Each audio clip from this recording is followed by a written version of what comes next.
Hello, everyone. Welcome again to the GrowthPlug Podcast, where you learn to live by design and not by default. Yes, that's what we do here. We know a lot of people, life just happens to them. But have you ever thought about just taking your own time to say, hey, I don't just want life to happen to me. This is how I want life to go, not just how it pushes me. And today we have someone who helps people do this in different ways. Isi, nice to have you on the podcast. How are you doing today? Perfect. Lovely to meet all of your lovely viewers. Super excited. And I'm doing fantastic. It Wonderful. seems like it's going to be one of the warm days, few Yes. warm days that are left in the UK. So I'm super excited. And I actually have a little personal celebration today. Nice. Tell us about it. Yes. Yes, it is 1 year since I launched my business today. Exactly. So Congratulations. I'm super excited to be sharing this beautiful day with you Yeah, on the day that we're recording. So yes, it's a wonderful. very suited, very well suited day actually. So let's rewind 1 year ago when you actually launched that business. What was going through your mind? Let's start from there. Wow, okay. A year ago, when I launched this business, it was a lot of hard work. And actually, I think that maybe some of the creators, some of the entrepreneurs who are listening to this podcast will probably resonate with this, that it doesn't start just from the moment that you launch, that Mm-hmm. actually an idea starts way before that. Before, And the yeah. time of launch is actually just the time when you're like, okay, I've had enough of this. I just need to execute now. So, yes, a year ago, I was sitting in my living room together with two amazing people who were able to support me for one, helping me with social media, the one fixing up my website, making it ready for people to learn about my services and so on.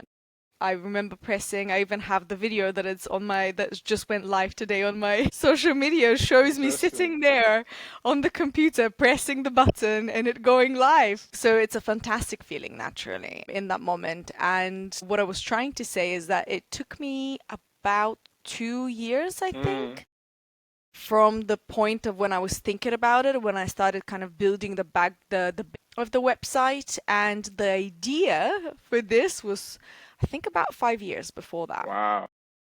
So it took ages. So for those of you who are still in that thinking process and planning Yes. process, don't worry. Everyone has been there.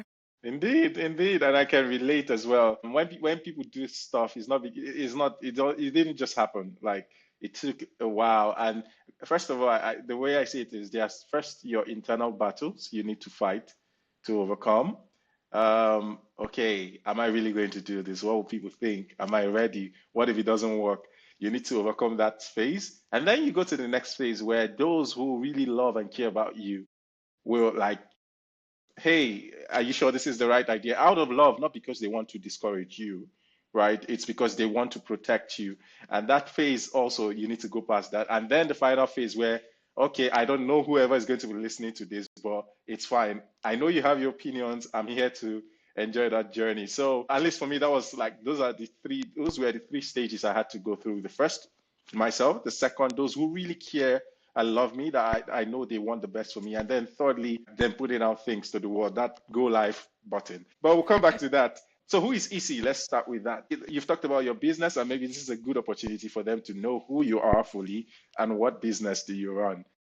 Go for it. Absolutely, absolutely. And thank you so much, Will, as well, for having me You're on the welcome. podcast. Super grateful to have been invited to join you, and to share my experience to hopefully inspire some people or help people. But with myself, my full name is Christina. Yes, spelled with an H on the front. I get this Yes. question all the time, but my preferred name is Isi, spelled ISI. So only three letters, and yes is the sound S, and phonetically shouldn't be spelled like that, but that's okay. That's what I've picked, and that's how I've continued things. I am Bulgarian. I've moved to London half of my life ago, so I've Mhm. lived here in half of my life. I went through business school, then I went and worked in recruitment for a while. So my experience is actually quite wide, but it's always been around employability. Okay. once I worked for recruitment for a while, I loved connecting with people, and that was the thing that resonated with me the most from the jobs that I have done. But ultimately, I realized that the thing that brings me the most satisfaction is actually helping that individual figure out what they want and how to get it done. And I thought, that's interesting. So let me see how I can do a bit more of that. I worked in graduate recruitment for a while, and then the idea came to my mind. Well, because I was working with all of the career services in the universities, Mm. and I was like, okay, so people actually get paid to do the part of my job that I actually love the most. Mm. Why am I just not doing that? And during the pandemic in 2020, it was actually a really transitional time for me, but in a really good way. So I moved over to higher education, and I have not looked back for the past 5 years.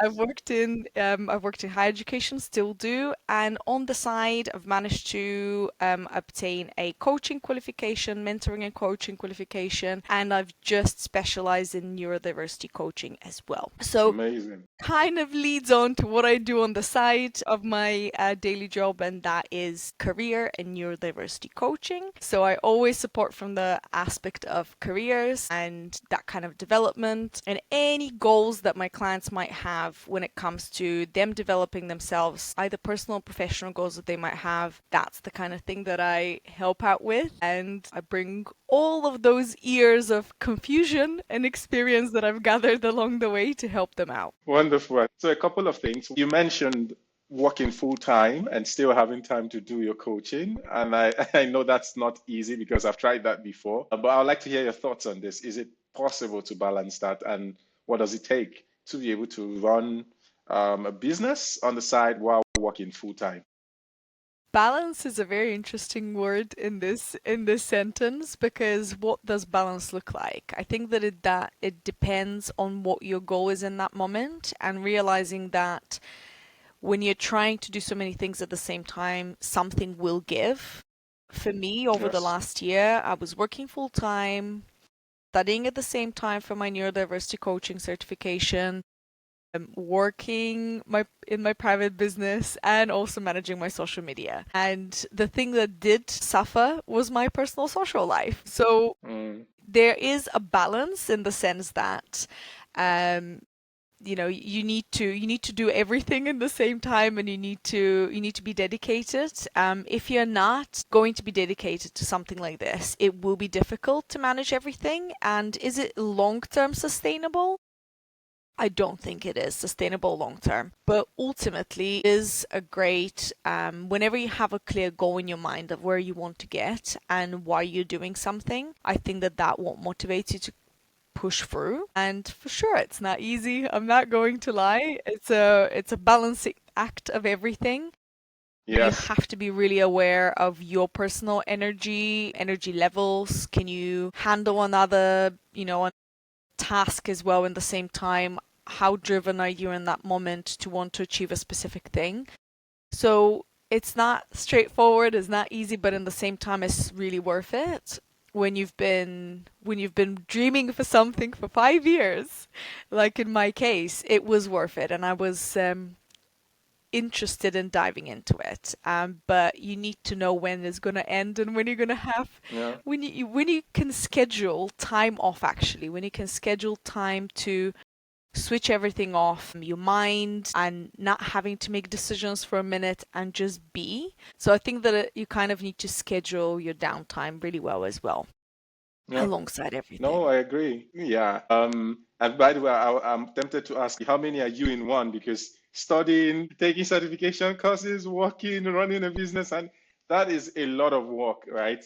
And I can relate with a bit of it because yeah, it was intense when I started as well because I had a full-time job and I was very passionate about what I wanted to do. I think that's what drives you to make those sacrifices, at least see what it feels like, right? Some people think they want to do stuff until they actually start it, and then they realize that Yeah, maybe it's not for me. yeah, yeah. I've Yeah, heard a lot of people giving up on something, but maybe that's actually part of their journey as well.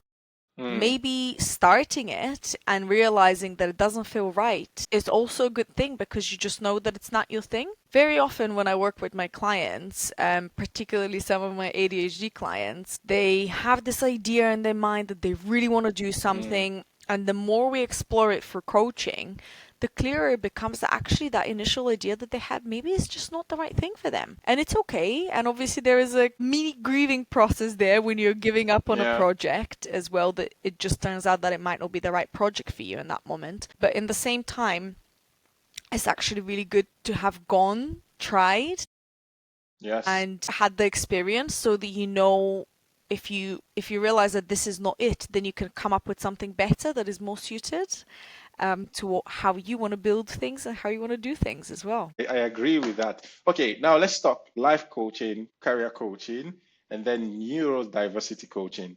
For a couple of people, they might not know the difference between all of this. So you play in all these spaces. Probably if you can provide clarity, what does it mean from a career coaching perspective, life coach? So the question is, if I go through career coaching, do I need life coaching?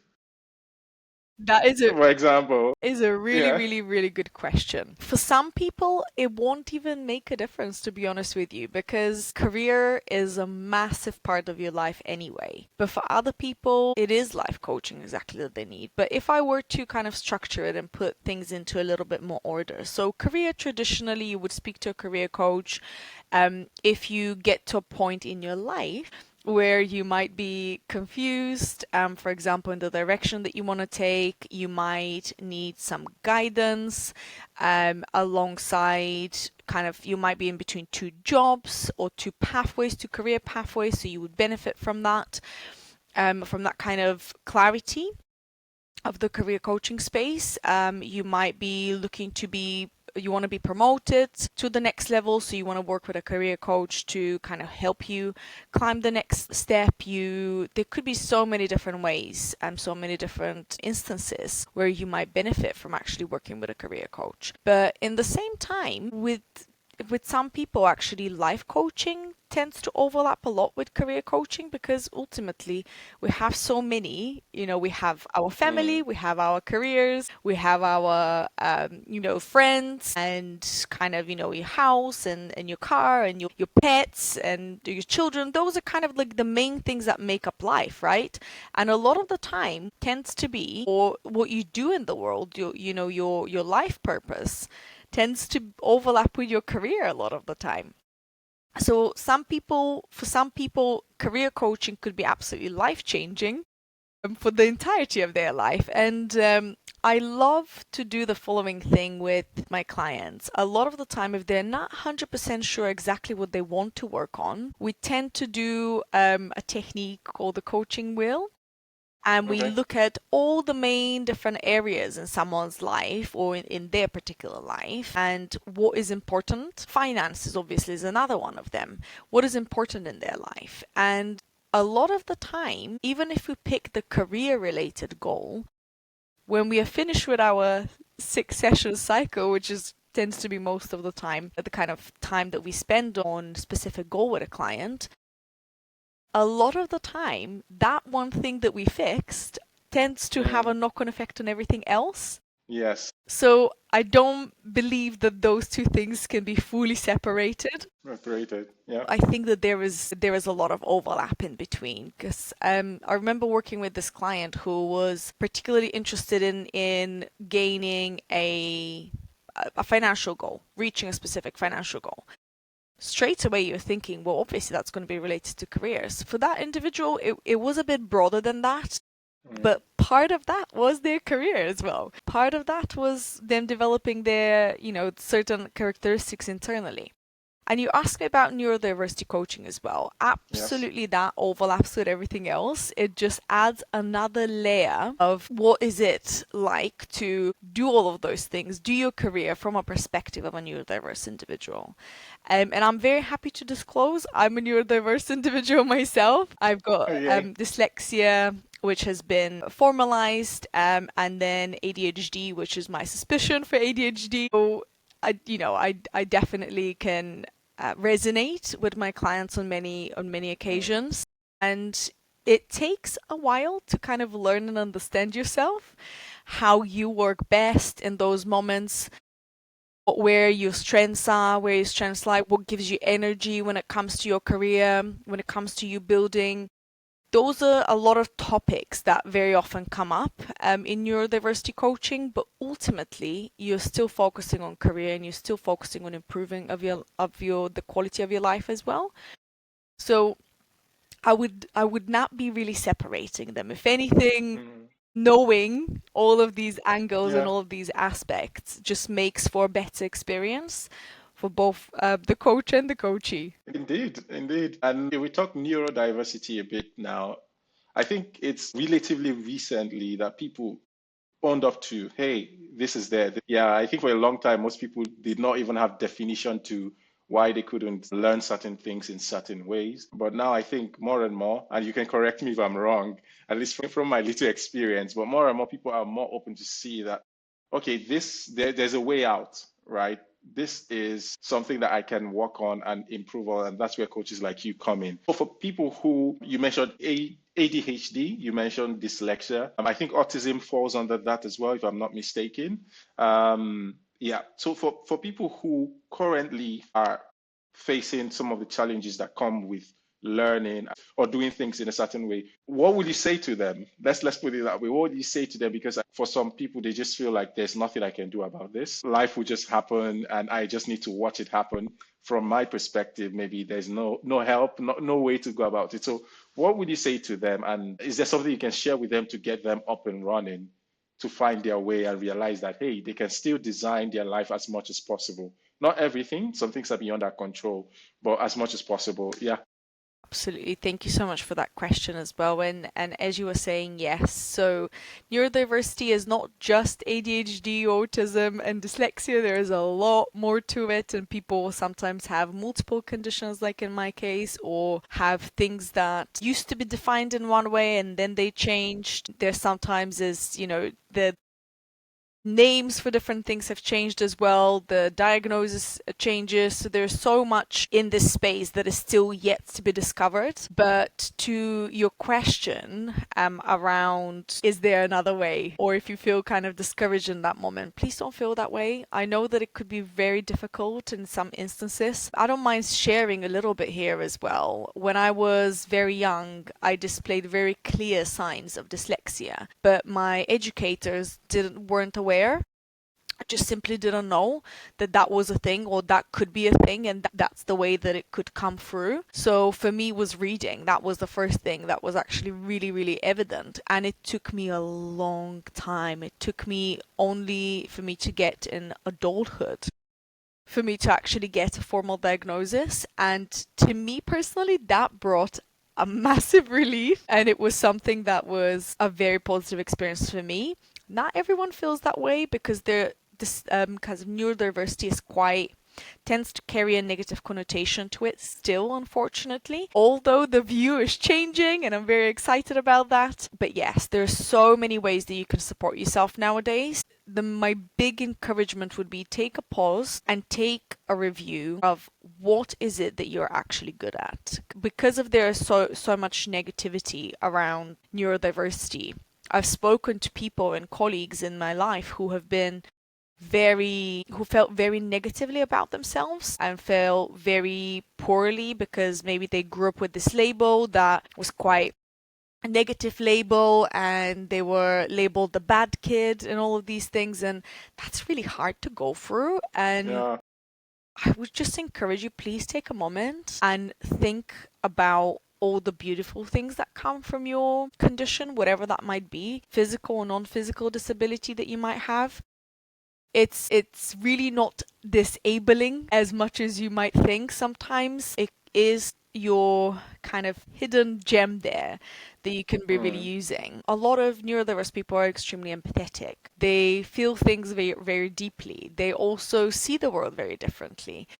They have their mind works in a very creative way that maybe a neurotypical person wouldn't really even consider. I tend to visualize everything in my mind and create kind of these diagrams in my mind, right? Which is something that other neurotypical people will not have as an experience. So for me, that actually helps. So just my encouragement would be try and see how is it that this can benefit you in the long run? What is it that you can take away from your condition, in the sense that what is it that you can do to create a positive reflection of that in the world? And if you do find yourself that you're going for a difficult time, seek help. There is a lot of support nowadays that you can receive. Some of it is for free, some of it is paid, but ultimately nothing can compare to the moment where you feel confident in yourself and you know how you can contribute in a constructive way, that you will feel fulfilled and you will feel like you're completing your mission for the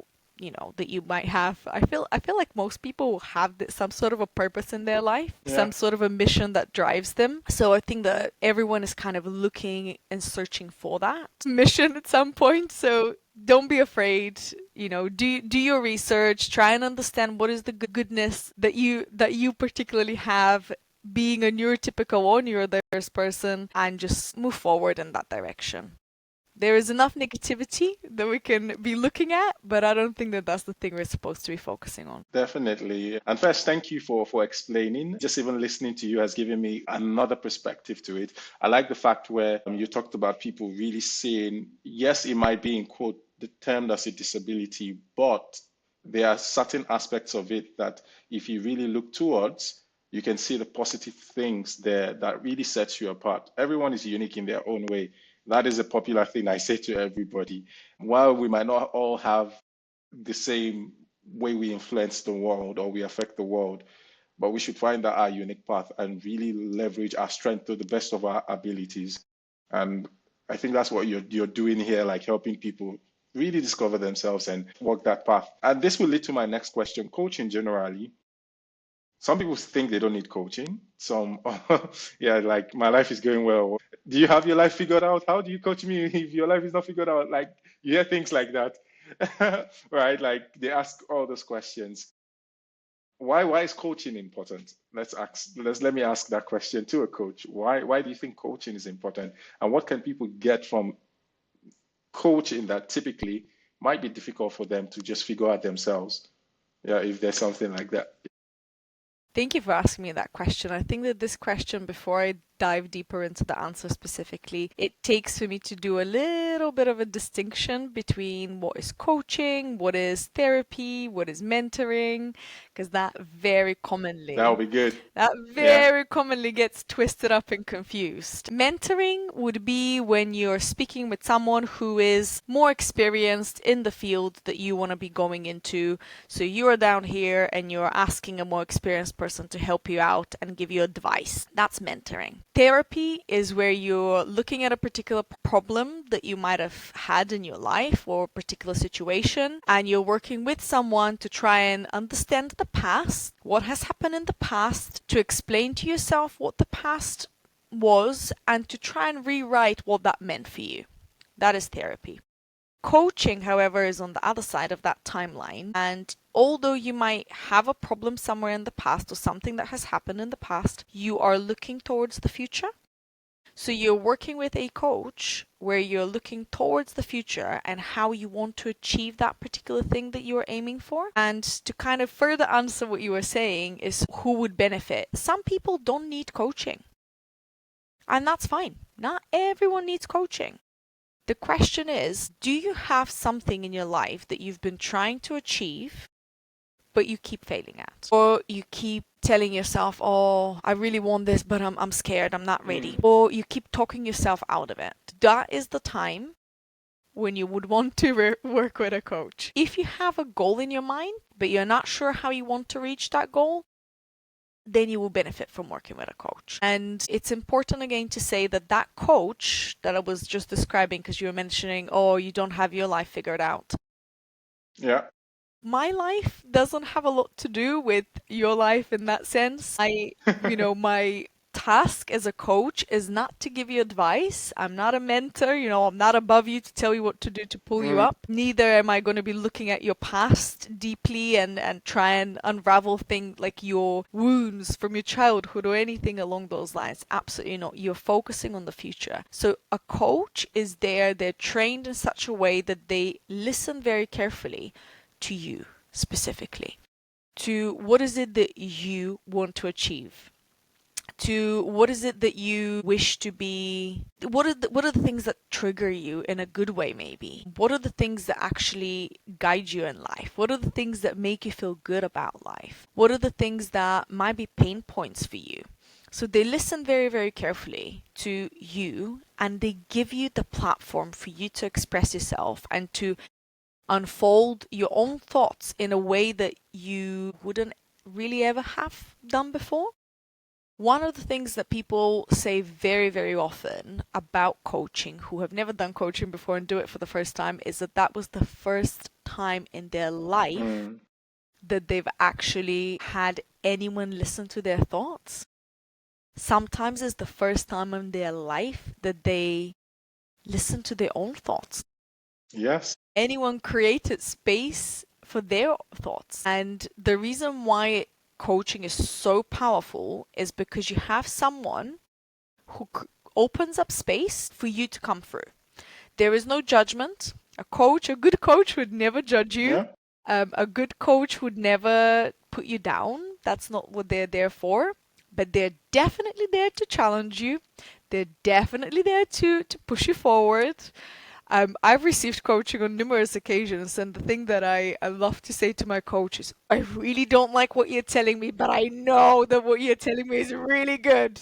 I hate the question that you're asking me, but I love it. And there is that moment, like if you're working with a really good coach, they will be challenging you. They will be making you face yourself in ways that you've never chosen to face yourself before, because maybe there is discomfort there, and that's absolutely normal. We all have things that we are embarrassed about, that we are confident about in our lives. But ultimately, you work with a good coach, they will be able to take you. I'll give you the opportunity to take the leap of faith, feel in a secure space and at the same time, feel in a safe space, and still strive towards the things that you want to achieve. And it just creates a big sense of ease and fulfillment as well.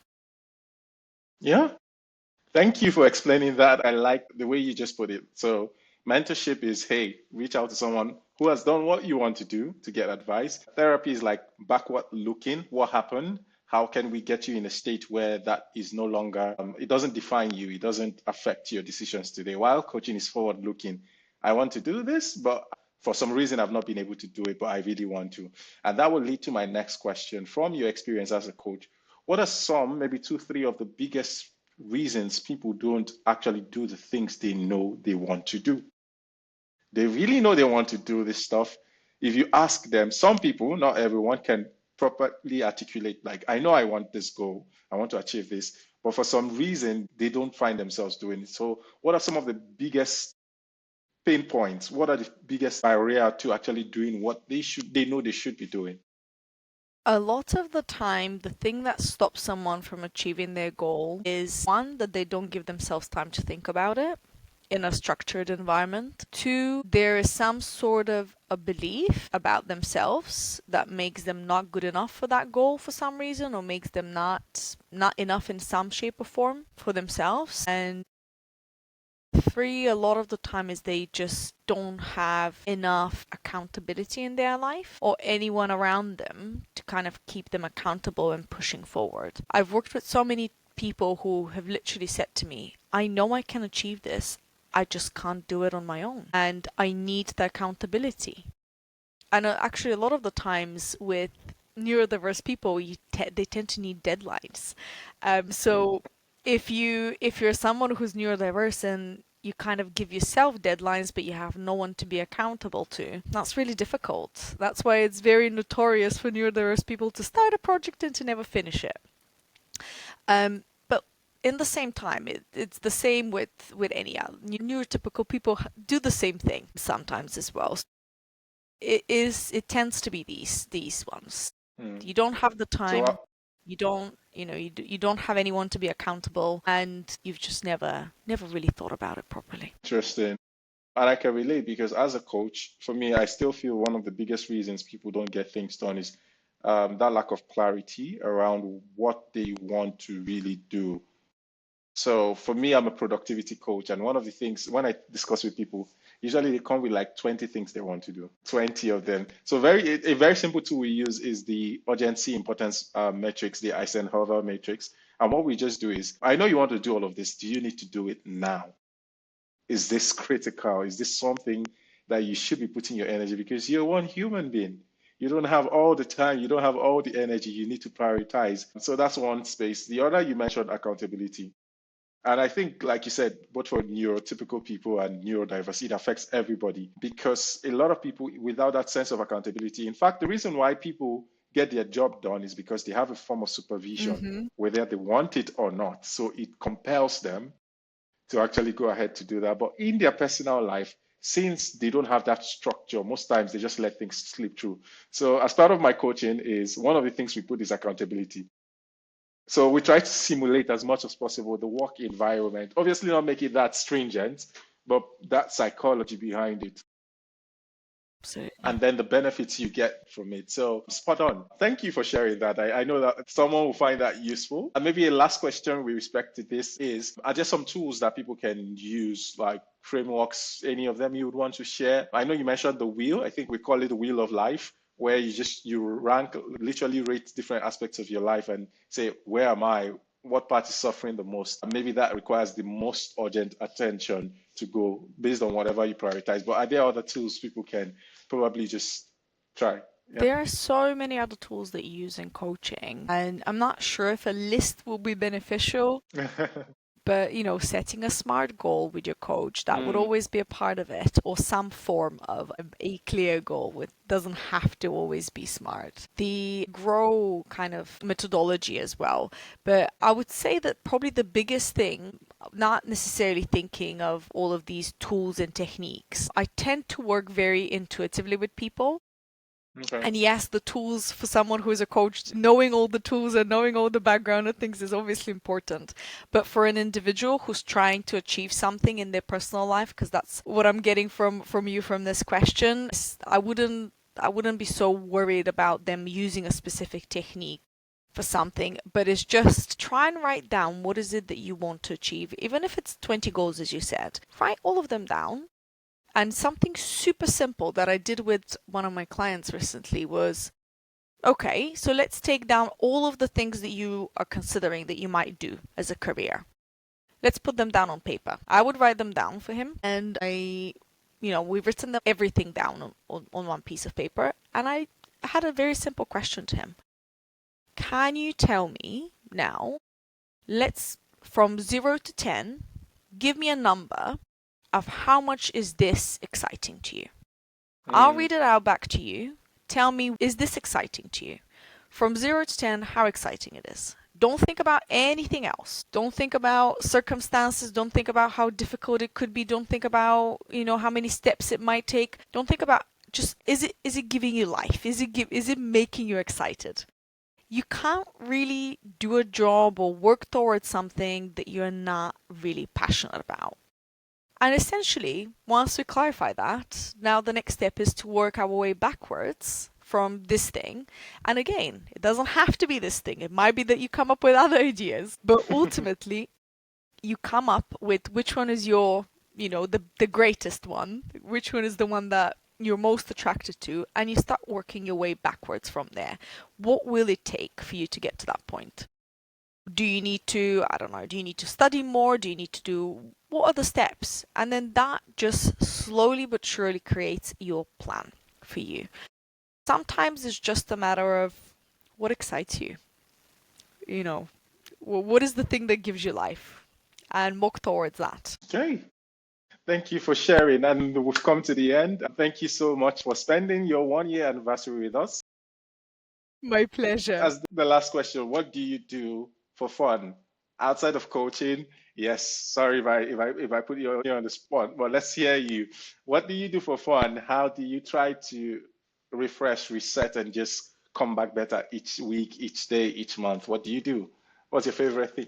Thank you so much for asking me this question. And yes, I definitely didn't expect this question, but what do I do for fun? There are so many different ways that fun can be understood. It could be that it's an activity that is just gives you joy, but sometimes it could be just rest. Yes. So, whether I would be spending time with friends and going and dancing. I love dancing, so that for me is quite, Okay. gives me a lot of joy and releases it. But sometimes I just need to spend time in nature. And that is what Mm, recharges me. So I think it just depends. Other times it would be, seeing my nieces, spending time with them, seeing family. lovely. Other times it could be watching a show that just really inspires me and excites me. And other times it could, as boring as that might sound, it could be just creating content for my social media. And it's fun. No, I think if you enjoy it, like you said, it's for one person it's fun. For another person it might be walk, but yeah, Absolutely. if it, I can definitely vouch for the fact that if you're working on your passion in life, if you do the thing that you love, it definitely doesn't feel like a job. indeed, It doesn't feel like indeed. work. It feels inspiring. And I spent so many late evenings when I should have been asleep editing my videos and working on things, but I have felt supercharged about it. Nice. So my wish for all of your guests will be the exact same thing, that they get to a point in life when they have found the thing that gives them joy, that brings them inspiration, that doesn't feel like work for them, but it's fulfilling their life purpose and it's really making them feel happy and inspired to just do life. You've just summarized why we do this podcast, right? That is when you start living by design and not by default. Because the default way is, let me just find anything that gives me money. I'm not saying that was wrong, but if you're not passionate about something, if you're not enjoying it, it will stress you. It will stress you. So thank you so much, Isi, for making time for this and just sharing so much with us. And for our viewers, please follow Isi on LinkedIn, on Instagram. She's quite active on Instagram. Yes, I see a lot of her videos. So do it to follow Isi and just learn from what she's doing. And thank you for all you do and for helping people find their path. I think it's a noble thing to do. And we'll be watching your space and learning from you. For now, enjoy your celebration. Is Thank there you. cake? Is there something? There might be a drink later on. Okay. Do enjoy the rest of your day and bye for now. Thank you so much, Will, for having me on your wonderful podcast, and good luck to everyone. And I'll look forward to connecting with you soon. Sure.